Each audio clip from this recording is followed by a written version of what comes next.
Everyone, तो आज हम डिस्कस करेंगे एसी रूल को। तो एसी रूल बेसिकली हमें हेल्प करता है क्लासीफाई करने में पोजीशन आइसोमर को, चेन आइसोमर को, और कंपाउंड आइडेंटिकल है या फिर नॉन आइडेंटिकल, ये हमें कौन बताता है?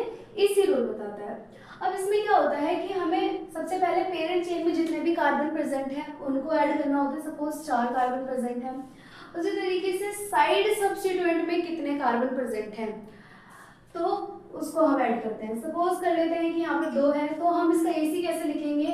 इसका एसी हो जाएगा 42। अगर एसी सेम है और उसका जो स्ट्रक्चर है वो डिफरेंट है तो क्या हो जाएगा? Position isomer. वहीं पर अगर एसी डिफरेंट है और स्ट्रक्चर भी डिफरेंट है तो क्या हो जाएगा? Chain isomer. एसी सेम है, स्ट्रक्चर भी सेम है तो क्या हो जाएगा? आइडेंटिकल।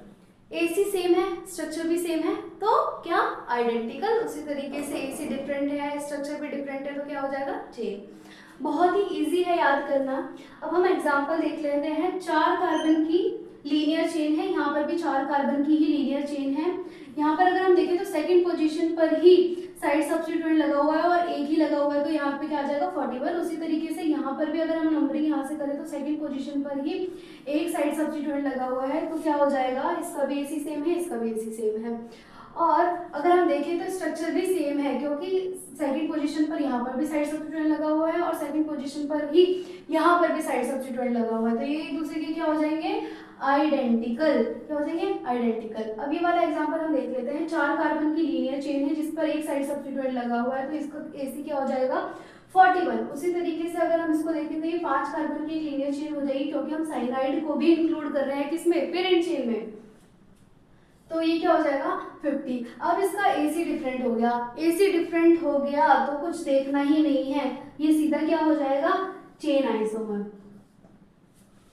ठीक है। एसी अगर डिफरेंट है तो ऑब्वियस सी बात है कि स्ट्रक्चर भी डिफरेंट ही होगा। ठीक है।